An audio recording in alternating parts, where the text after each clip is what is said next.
Recently, our good friends invited us to join them for a one-night stay in the north part of Lake Biwa. I thought we were going to be staying by the lake, but our cabin ended up being about a 10-minute drive away on a quiet road surrounded by rice fields.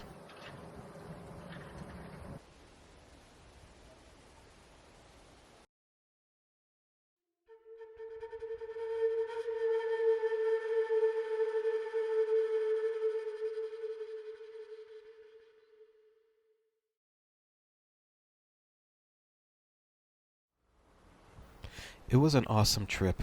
This was the farthest we've been away in the last 2 years, and it was only about an hour and 20-minute drive from our home.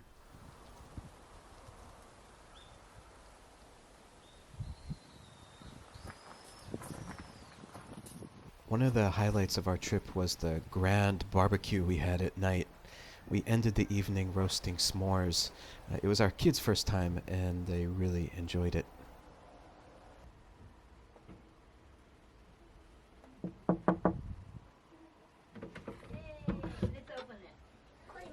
Daddy, Daddy, 今から入る Oh, bright, very bright. 今から入るダディなんで入らないの Look at this. バイバイゴーする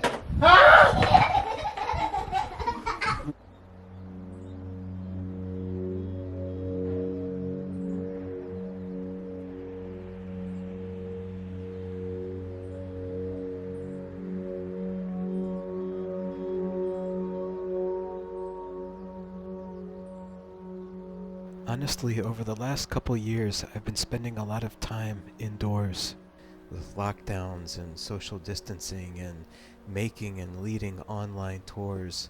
I really haven't gotten out very much. On this trip, I actually felt like I was experiencing autumn for the first time. It was a powerful sensation that I repeatedly had out here in the countryside.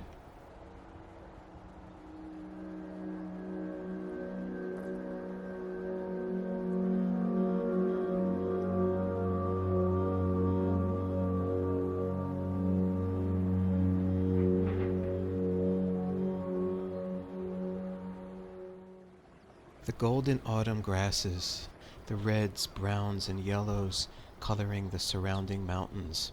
It was like I had never seen any of this before, and it was absolutely perfect. The owner of the house told me that there was a temple about a 10-minute walk away, so once we got settled in, I went to go check it out.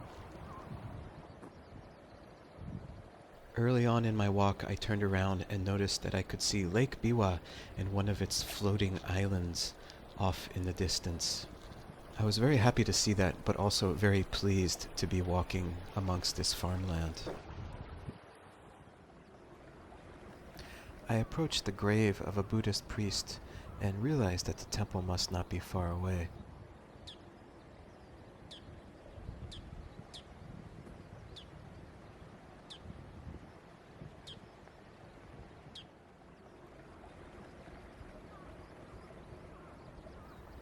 This quiet farming village is known as Sanami, and it's located on the northwest point of Lake Biwa, the largest lake in all of Japan.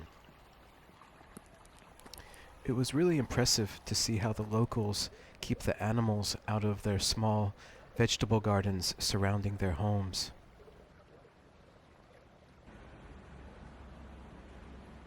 The population of Sanami has drastically decreased throughout the years, but you can still see that there are those still living here, enjoying the slow, peaceful farming life.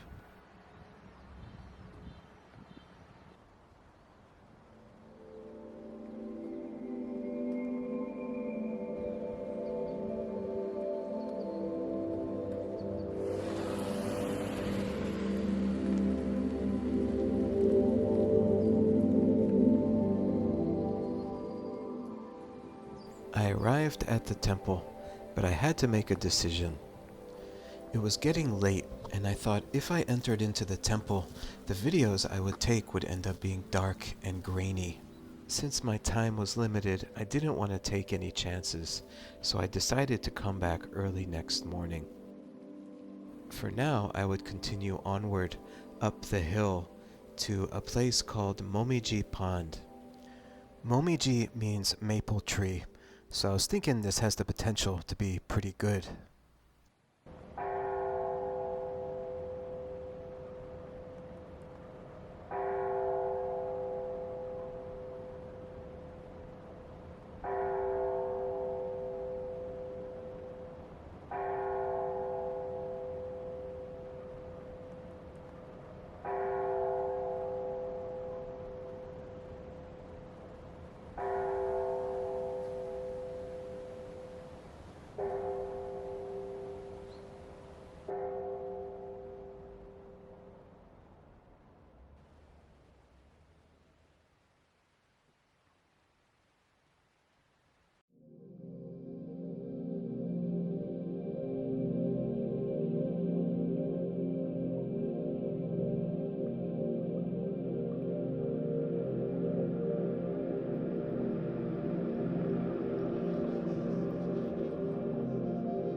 It was getting pretty dark and I decided to head back.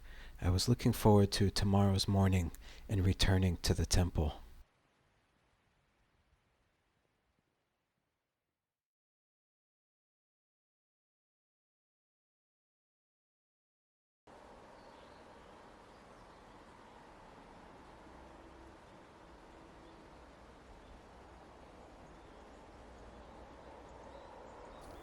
It was around 6 a.m. and I decided to head out to take some videos. I didn't want to seem rude to the group, so I wanted to make sure that I came back before 8:30. I figured that that would be just about the time that everyone would be waking up. I found out that there was a shrine facing the temple, so I decided to head there first.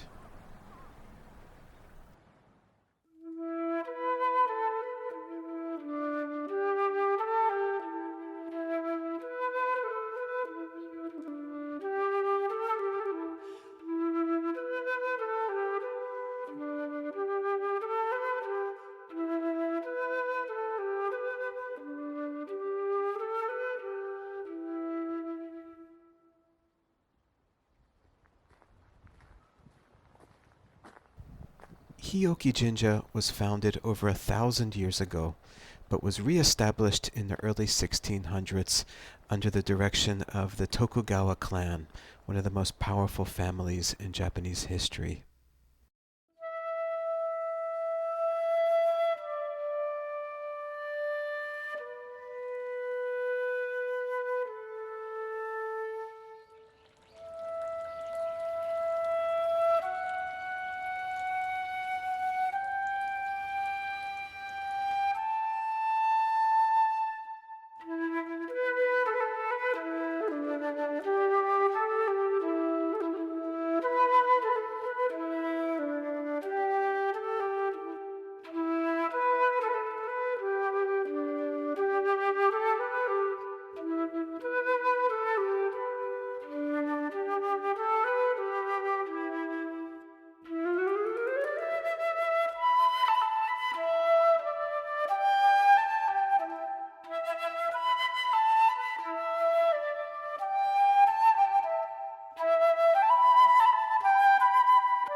The building next to the main altar, which houses the portable shrine carried during the spring festival, caught my attention. Next to the building is a very strangely shaped stone lantern. In researching a bit about this shrine, I have not been able to find out anything about this stone lantern, but I was absolutely mesmerized by its shape. I could not fathom how the portion of the lantern which houses the candle supports the weight of the stone resting on top of it.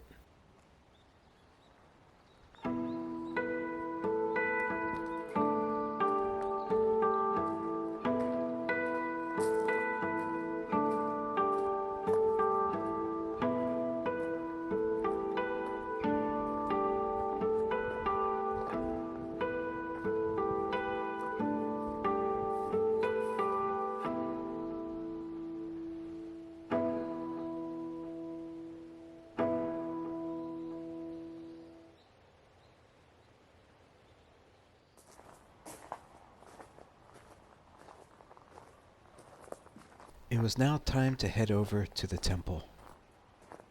I passed by a few smaller prayer altars as I exited the grounds.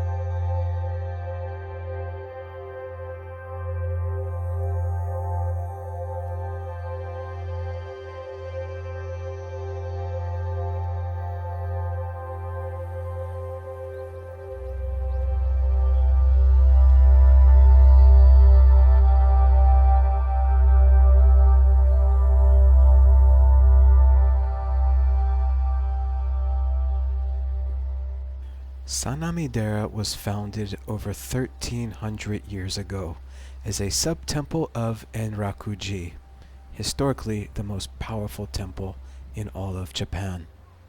The numerous temple buildings located all over the site were all burnt down in a fierce battle against samurai in the late 1500s.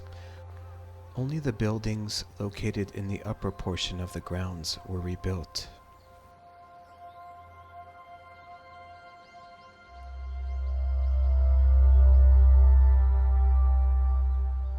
I passed by a sakura tree known as Hioki Sakura. It is said that this tree is over 400 years old. According to folklore, charcoal once came out from the cave at the base of the tree. There is a theory that this tree was burnt down during the war against samurai and then regenerated itself. It is a symbol of perseverance and bravery.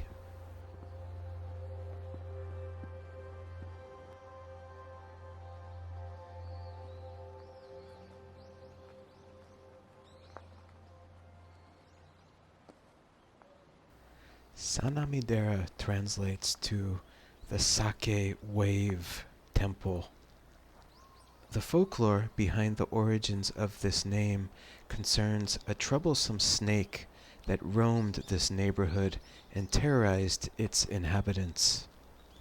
It is said that this snake was eventually destroyed by feeding it large amounts of alcohol. Bordering the forest is a towering statue of Saicho, a Japanese monk who is credited with founding the Tendai school of Buddhism in Japan.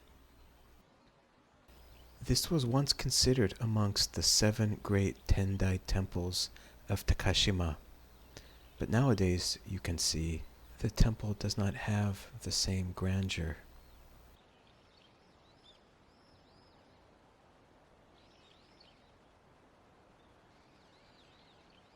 On the grounds here, there are numerous bonsai trees. I read in an interview from some 20 years ago with the head monk that there was over 1,000 of these trees, and he was hoping to give many of them away as they've just become too difficult to take care of. I feel like I didn't see 1,000 bonsai here, so maybe he had some luck and found some takers.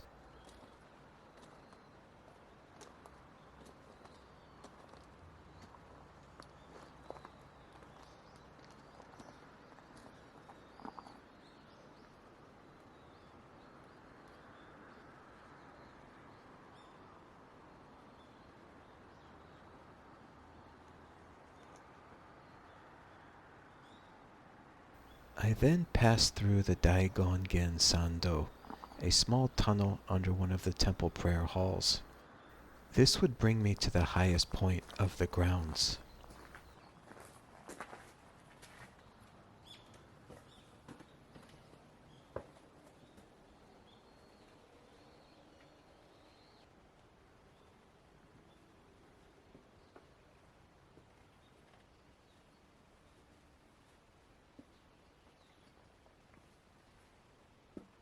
At this point I noticed the time, and it was only about another 15 minutes until it would be 8:30.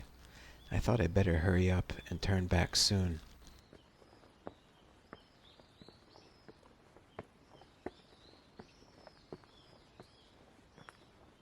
Finally reaching the highest point of the grounds, I found a series of small altars, places to pay homage to several Shinto and Buddhist deities that are well respected in this region.